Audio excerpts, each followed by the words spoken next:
ரவிச்சந்திரன் சார்ட்டேருந்து இந்த விவாதத்தை தூங்குறேன். மேகதாது அணை விவகாரம் தனி தீர்மானத்தில் எல்லா கட்சிகளையும் ஒன்றிணைச்சிட்டாரு. ஆனால் இன்றைய சட்டமன்ற செயல்பாடுகள் அதை தாண்டி எப்படி பார்க்குறீங்க? இல்லை, அமைதி பூங்காவாக தமிழக சட்டமன்றம் 2 நாளாக இருக்குது.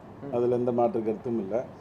இன்னும் பாடம் கற்காமல் தமிழ்த்தாய் வாழ்த்து, தேசிய கீதம் அப்படிங்கிற விஷயத்துக்குள்ளெல்லாம் விவாதங்கள் வந்தாலும் அடிப்படையில் ஆளுநர் உரை எப்படி நடக்கணுமோ அப்படி நடந்தது. அந்த ஆளுநர் உரை அப்படியே படிக்கப்பட்டதற்கான மைய காரணம் ஒரு 20% மேலே பெருசாக பலூன் ஊதலை.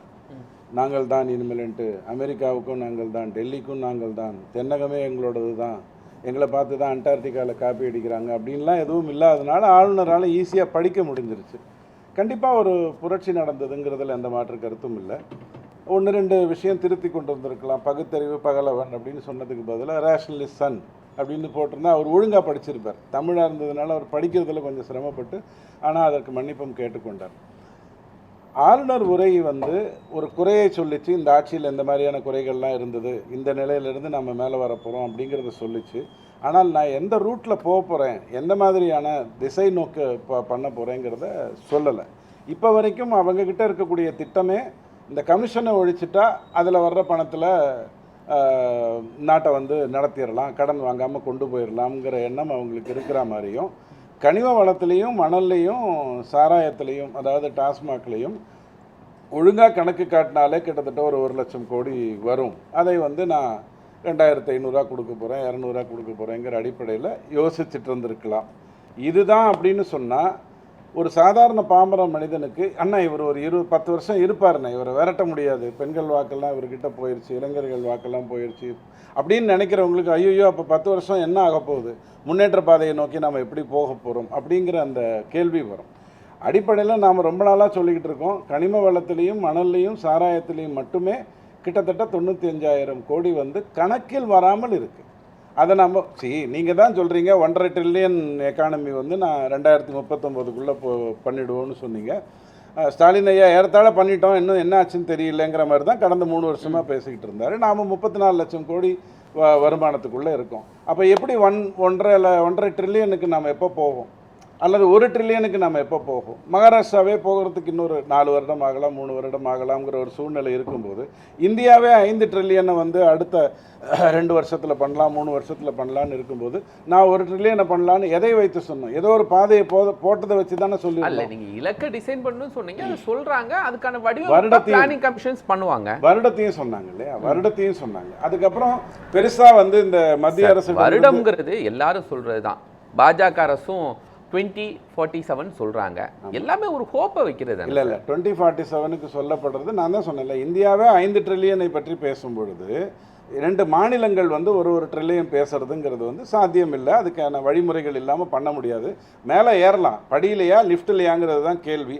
லிஃப்டாக இருந்தால் நீங்கள் சொல்லணும், படியாக இருந்தால் எனக்கே தெரியும் எத்தனை ஒரு இடத்துல வருவேன்னு எனக்கே தெரியும். ஸோ அதை தவிர மத்திய அரசிடமிருந்து பணம் வரலை அப்படிங்கிறதுல பெருசாக கோடிட்டு காட்டலை. அதில் ஒரு 2,000 கோடி, இதில் ஒரு 3,000 கோடி, இதில் ஒரு 4,000 கோடின்னு மொத்தமே ஒரு 9,000 கோடி தான் அங்கேருந்து வரல.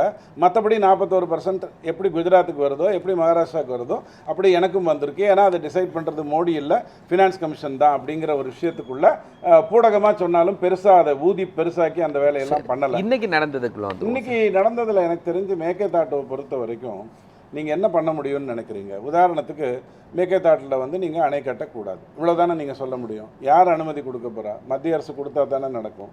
டிசைனுக்கெல்லாம் கொடுத்துருக்காங்க, நீங்கள் அடுத்தத்தை கொடுத்துட்டீங்க. நாளைக்கு நீதிமன்றம் என்ன சொல்லுது? இதை நான் அனுமதிக்க மாட்டேன்னு சொல்லுது. அப்போ கூட கர்நாடகா அதை செய்யும். என்ன பிரச்சனைனா, கர்நாடகா நீதிமன்றத்தை மதிக்க போகிறதில்ல.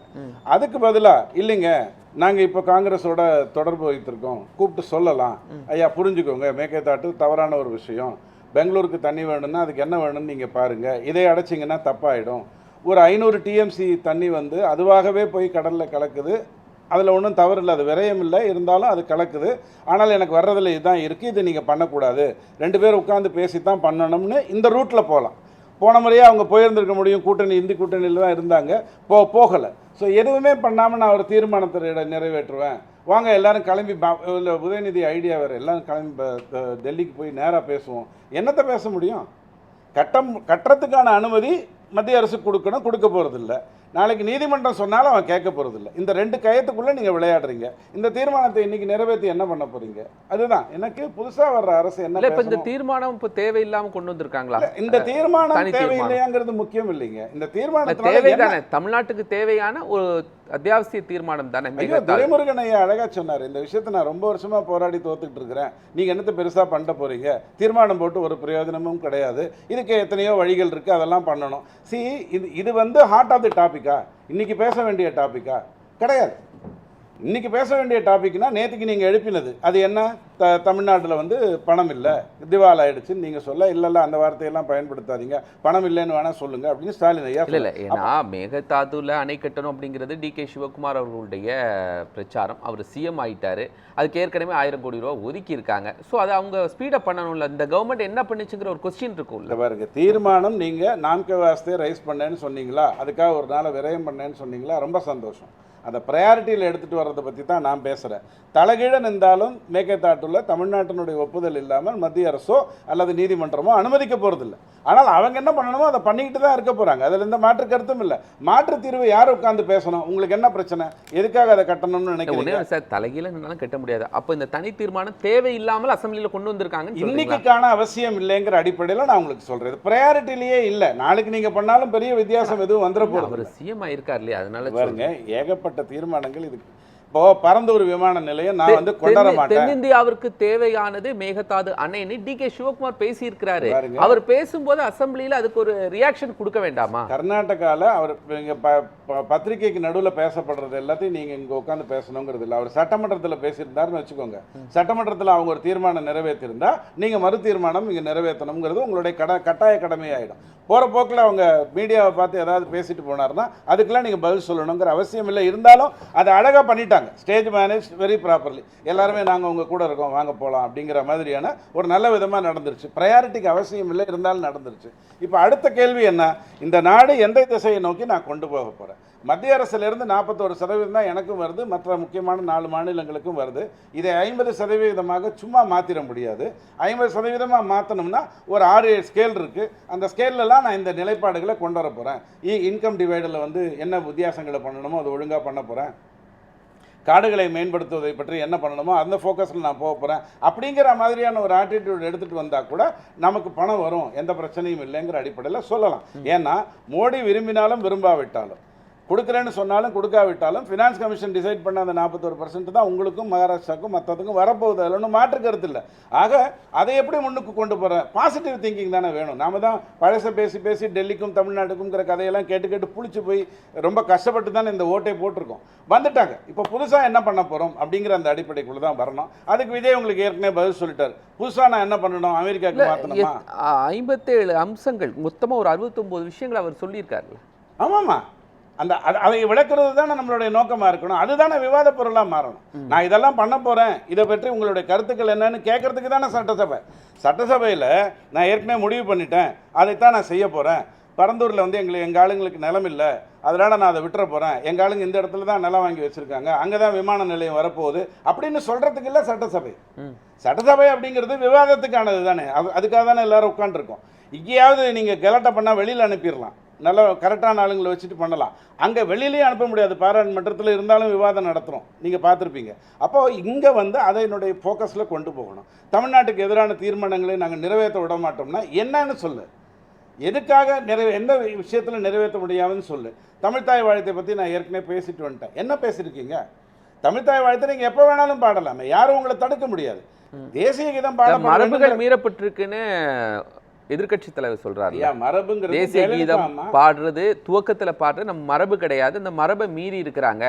இன்னும் சொல்றாங்க பாஜக என்ன சொல்லுகிறதோ அதனுடைய ஒரு பாவையாகத்தான் தாவேக அரசு செயல்படுது. வந்தே மாதரம் சேர்த்து பாடி இருந்தா எனக்கு கூட அந்த டவுட் வந்திருக்கும். சபரீசனுடைய பி டீம் இல்லை, விஜய் கண்டிப்பாக பிஜேபியோட பி டீம் தான் நானே நினச்சிருப்பேன். வந்தே மாதரம் பாடப்படலை, ஏன்னா அது வாக்கு வங்கி அரசியல், பிரச்சனையாயிடும். அதை தவிர்த்திருக்காங்க. ஆக்சுவல் ரூல் என்ன, தேசிய கீதம் பாடியிருக்காங்கல்ல சார், தேசிய கீதத்தை துவக்கத்தில் பாடுற நம்ம மரபு இல்லைன்னு திமுக சொல்லிட்டு இருந்த ஒரு விஷயத்தை ஏற்றுக்கொண்டு இருக்கிறாங்க. பச்சை பொய். அண்ணாதுரை ஐயா சட்டசபையில் தமிழ்தாய் வாழ்த்து பாடி தொடங்கலை, கலைஞர் கருணாநிதி ஐயா தமிழ்தாய் வாழ்த்து பாடி தொடங்கலை, ஜெயலலிதா அம்மா வந்து தான் தமிழ்தாய் வாழ்த்து பாடி தொடங்கினாங்க.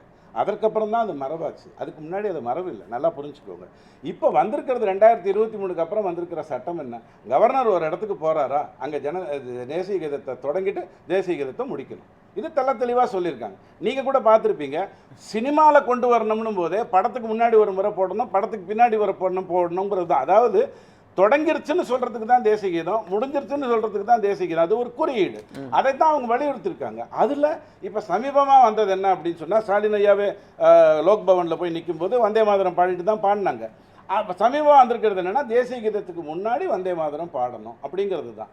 இதில் விஜய்க்கு இதில் கவலையே கிடையாது. அதை பற்றி அவர் அக்கறையே எடுத்துக்கொள்ளல. இதை மரபு மீறல்னு அவர் பார்க்கல. அது தேசியத்துக்கு நல்லதுன்னு சொல்லிட்டாங்களா, அதை நான் செய்ய போறேன், கவர்னர் தான் இந்த நாட்டுக்கு நாடி அப்படிங்கிறதுல அவர் தெளிவாக தான் இருக்காரு. தேவையில்லாத குழப்பங்களை எடுத்துட்டு வரோம். அட ஒரு டேக் போடுறோம், யார் அந்த சார்னு ஒரு டேக் போட்டோம். அந்த மாதிரி நானும் ஒரு டேக் போடணும். என்ன டேக் போடலாம்? வாயை தொடங்க சிஎம் சாருன்னா, வாய் 4 விதத்துக்கு தொடங்கலாம். சாப்பிட்றதுக்கு தொடங்கலாம், வாந்தி எடுக்கிறதுக்கு தொடங்கலாம், லவக்குன்னு அடிச்சுக்கிறதுக்கு தொடங்கலாம், பேசுறதுக்கும் தொடங்கலாம். பேசுங்க விஜய் சார்னாலும் சொல்லியிருந்துருக்கோம், அதையும் பண்ணலை.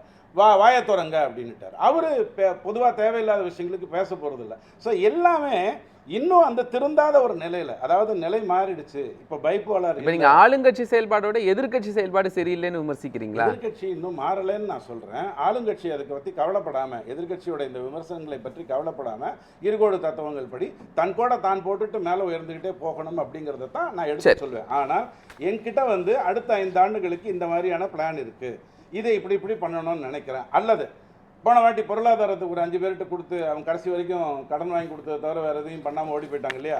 உங்கள் கடன் என் கடன் எல்லாம் 1,38,000 ஏற்றி விட்டு போயிட்டாங்க இல்லையா? அந்த மாதிரி நான் ஒரு கமிட்டி ரெடி பண்ணியிருக்கேன். இந்தவங்க பேசுவாங்க, தமிழ்நாட்டின் எதிர்காலம் எப்படி இருக்குங்கிறத இவங்க சொல்லுவாங்க.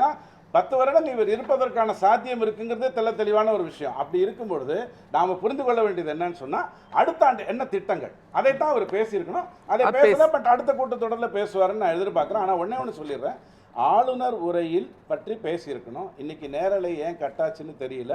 அது வெறும் தொழில்நுட்ப பிரச்சனையாக இருக்கலாம், எனக்கு புரியல.